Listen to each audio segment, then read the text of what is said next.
देखिए, अगर आप लोगों का भी हर महीने इम्प्लांटेशन फेल हो जाता है, यानी कि आप ओव्यूलेशन को प्रेडिक्ट करके रिलेशन बनाते हो और आफ्टर ओव्यूलेशन अगर आप लोग ट्राई करते हो, यानी कि आप संबंध बनाते हो, तो ये आपके रुके हुए गर्भ को भी खराब कर सकता है। इसीलिए आज के इस वीडियो में मैं आप लोगों को बताऊंगी, अगर आप भी फर्स्ट टाइम कंसीव करने के लिए ट्राई कर रहे हैं, आपको कोई आइडिया नहीं है कि कब आपको कांटेक्ट में रहना चाहिए और कब आपको बिल्कुल भी कांटेक्ट में नहीं रहना चाहिए, तो आज की वीडियो स्पेशली उन सभी कपल्स के लिए है जो फर्स्ट टाइम ट्राई कर रहे हैं। इसीलिए आज की इस वीडियो को आप लोग शुरू से लास्ट तक जरूर देखें। मैं आपको एक एक स्टेप बाय स्टेप समझाऊंगी, प्रैक्टिकली एक्सप्लेन भी करूंगी आपको कि कौन से दिन हाईली फर्टाइल डेज होते हैं और कब आपको ट्राई करने से प्रेगनेंसी होती है और कब आप अगर कांटेक्ट बनाते हो तो रुका हुआ गर्भ भी गिर जाता है। इसीलिए आज की इस वीडियो को एंड तक जरूर देखें। चलिए आज की इस वीडियो को हम लोग शुरू करते हैं।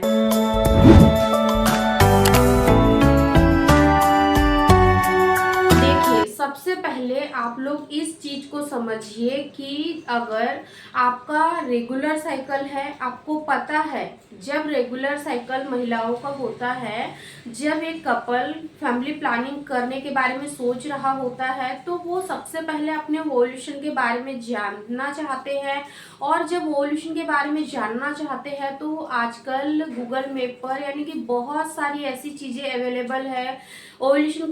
कैलेंडर है, ओव्यूलेशन कैलकुलेटर मेथड है, जिसके थ्रू आप बहुत ही आसानी से घर बैठे पता लगा सकते हो कि कब सबसे हाईली चांसेस है, महीने में किन दिनों कांटेक्ट बनाने से आपको प्रेगनेंसी होगी। अगर आपको ओव्यूलेशन के बारे में सही से आइडिया है तो ठीक है, अगर नहीं पता है तो चलिए मैं आप लोगों को बताती हूँ। देखिए, अगर आपका नॉर्मल साइकिल है यानी कि 28 दिन का अगर आपका साइकिल है, तो जो जनरली जो ओव्यूलेशन नॉर्मल पीरियड साइकिल वाली महिलाओं का होता है वो होता है 14th डे से। ठीक है, तो 14th डे सबसे हाईली फर्टाइल डेज होते हैं, जिन दिनों ट्राई करने से महिला को प्रेगनेंसी हो ही जाती है। जैसा कि मैंने बहुत सारे वीडियो में आप लोगों को बताया है कि अगर आप बेबी कंसीव करना चाहते हैं तो आपको इन बीच के 4 से 5 दिनों में आपको कांटेक्ट जरूर बनाना चाहिए, ताकि आपको जल्दी से जल्दी प्रेगनेंसी कंसीव हो जाए। ठीक है, तो आपको क्या करना होता है कि जैसे ही आपके पीरियड ओवर होते हैं उसके बाद में 1 से 2 दिन का गैप लेके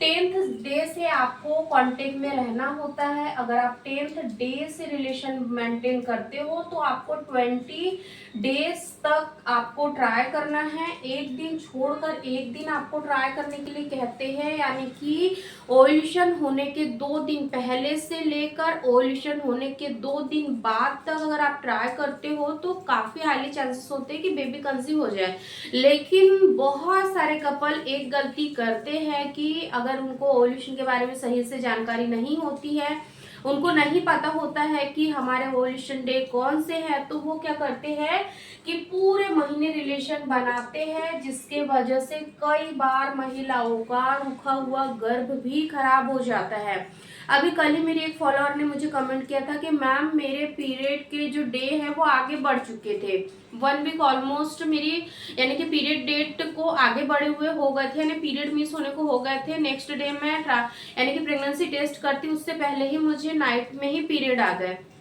उनसे मैंने वजह पूछी कि क्यों आ गए पीरियड, जब आपके ऑलमोस्ट 7 दिन मिस हो गए आपके पीरियड, फिर कैसे पीरियड आए। तो उन्होंने मुझे बताया कि मैम हम इंटीमेट हो गए, यानी कि जो मेरा 7th डे कंप्लीट होने वाला था उसी रात हम लोग इंटीमेट हो गए और अर्ली मॉर्निंग यानी कि उसी जैसे हमने कांटेक्ट बनाया उसके तुरंत कुछ देर बाद ही मेरा पीरियड आ गया। और फिर उनको ये लगा कि जैसे पीरियड आ गया, 2 दिन उनको हल्की हल्की सी ब्लीडिंग हुई, उसके बाद में उन्होंने जब प्रेगनेंसी टेस्ट किया तो उसमें भी उनको काफी लाइट जो लाइन है ये एक डार्क, और जो सेकंड जो लाइन आती है वो भी डार्क आती है जब बेबी कंसीव हो जाता है। लेकिन उनके साथ ये हुआ कि जो फर्स्ट लाइन है वो काफी डार्क आई और जो सेकेंड लाइन है वो हल्की सी लाइट आई, यानी कि कहीं ना कहीं उनको प्रेगनेंसी कंसीव हो गई थी, लेकिन उनकी एक छोटी सी गलती की वजह से उनका जो गर्भ है वो खराब हो गया और अर्ली स्टेज में ही उनका मिसकैरेज हो गया। अगले वीडियो में मैं आप लोगों को बताऊंगी कि अगर पीरियड्स भी आ जाते हैं प्रेगनेंसी कंसीव होने के बाद में भी, फिर भी जो प्रेगनेंसी टेस्ट किट में जो एक लाइन डार्क है और जो दूसरी लाइट है वो क्यों आती है, इसके बारे में हम अगले वीडियो में चर्चा करेंगे। बात करते हैं कि आपको कौन से दिनों में बिल्कुल भी रिलेशन नहीं बनाना चाहिए, जिससे कि अगर आपको प्रेगनेंसी कंसीव हुई होंगी तो वो बिल्कुल स्टेबल रहे, खराब ना हो। वीडियो थोड़ा सा बड़ा हो सकता है लेकिन आप लोगों के लिए बहुत ही यूजफुल हो सकता है अगर आप वीडियो को पूरा देखेंगे और समझने की कोशिश करेंगे तो। देखिए, जैसे कि मैंने आप लोगों को बताया कि आपको इन दिनों में ट्राई करना है, 10th डे से लेकर 20 डेज तक आपको ट्राई करना है। जहां आपका 20 डेज कंप्लीट हो गया, यानी कि 20 दिन आपके पीरियड के निकल गए, 21वां दिन जैसे ही शुरू होता है उस दिन से आपको रिलेशन बिल्कुल भी नहीं बनाना है। क्यों नहीं बनाना है, क्या कारण है इसके पीछे का साइंस आप लोग समझ लीजिए। एक्चुअल में होता क्या है कि अगर रेगुलर पीरियड साइकिल है तो उन महिलाओं का जो ओव्यूलेशन है वो 14th डे से लेकर 20 डेज के बीच में कभी भी हो जाता है। उसके बाद में अगर एग स्पर्म फर्टिलाइज्ड हो जाता है तो फर्टिलाइजेशन के बाद में आगे की प्रोसेस स्टार्ट होती है, और जब सक्सेसफुली यानी कि जो फर्टिलाइजेशन की प्रोसेस कंप्लीट हो जाती है तो उसके आगे का जो लास्ट चरण और जो सबसे इम्पोर्टेंट चरण होता है वो होता है इम्प्लांटेशन का। अगर इम्प्लांटेशन सफलतापूर्वक होता है तभी महिला को प्रेगनेंसी कंसीव होती है। अगर इम्प्लांटेशन किसी भी कारणवश खराब हो जाता है तो फिर महिला को पीरियड्स आ जाते हैं, क्योंकि इम्प्लांटेशन फेल होने का मतलब है सीधा सा पीरियड आना। तो आपको इन दिनों में बिल्कुल भी रिलेशन नहीं बनाना है, ताकि आपको अगर प्रेगनेंसी कंसीव हुई है तो वो सही रहे, वो स्टेबल रहे, वो किसी भी कारण से खराब ना हो। क्योंकि अगर मान लीजिए कि यहाँ आपका इम्प्लांटेशन ओवर हो गया,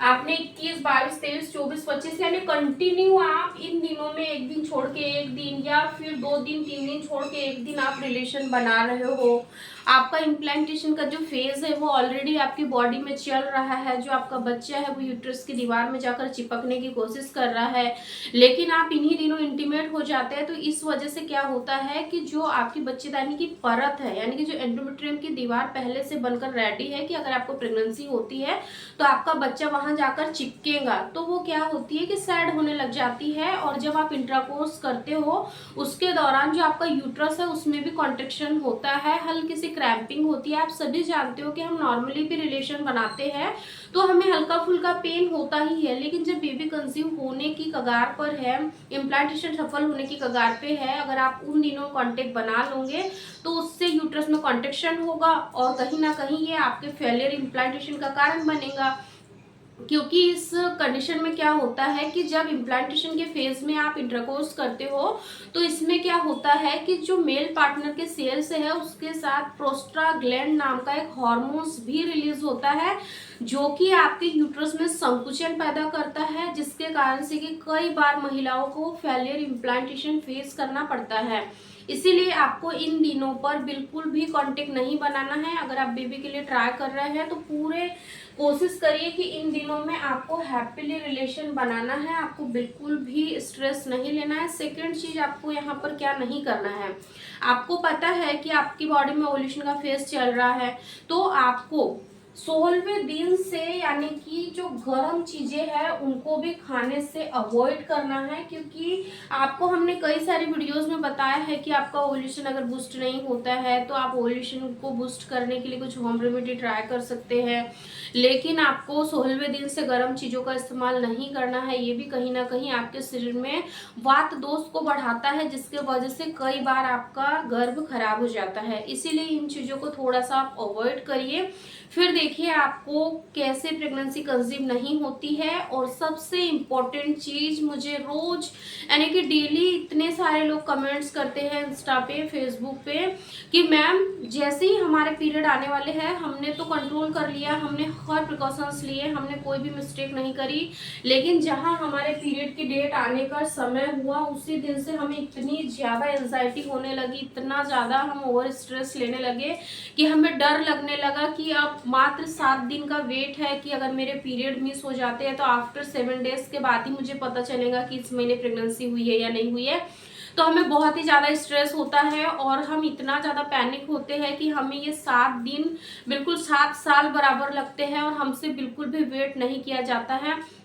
ऐसे में हम क्या करें? तो देखिए डियर, आप लोगों को मैंने बहुत सी वीडियोस में बताया है कि अगर आप अपने इम्प्लांटेशन को सफल होते हुए देखना चाहते हो, प्रेगनेंसी को कंसीव हुए होते देखना चाहते हो, तो आपको 7 डेज में इतना हैप्पी रहना है, आपको बिल्कुल भी डे काउंट नहीं करना है, ताकि आपको इम्प्लांटेशन फेल की समस्या फेस ना करना पड़े। तो आप बिल्कुल रिलैक्स रहिए, डे काउंट ना करिए, 7 डेज जो है वो भी निकल जाएंगे। अपने आप को बिजी रखिए ज़्यादा से ज़्यादा कामों में, ताकि आपका दिमाग फ्री ना रहे। दिमाग फ्री नहीं रहेगा तो फिर नेगेटिव चीज़ें आपके दिमाग में कम से कम आएंगी। जितना ज़्यादा आप अपने आप को बिजी रखोगे, जितना ज़्यादा आप अपने माइंड को डाइवर्ट करोगे, उतने ही जल्दी आपके 7 डेज भी निकल जाएंगे। तो इन टिप्स को आप लोग जरूर फॉलो करें। और जो जो टिप्स मैंने आप लोगों को आज के स्टूडियो में बताई है, जो जो प्रिकॉशंस रखने के लिए आप लोगों को कहे हैं, उन प्रिकॉशंस को आप रखिए। डेफिनेटली आप लोगों को भी जल्दी से जल्दी गुड न्यूज़ देखने को मिलेंगे। ठीक है, वीडियो पसंद आया तो लाइक शेयर जरूर करें। अभी तक अगर आप लोगों ने हमारे चैनल को सब्सक्राइब नहीं किया होगा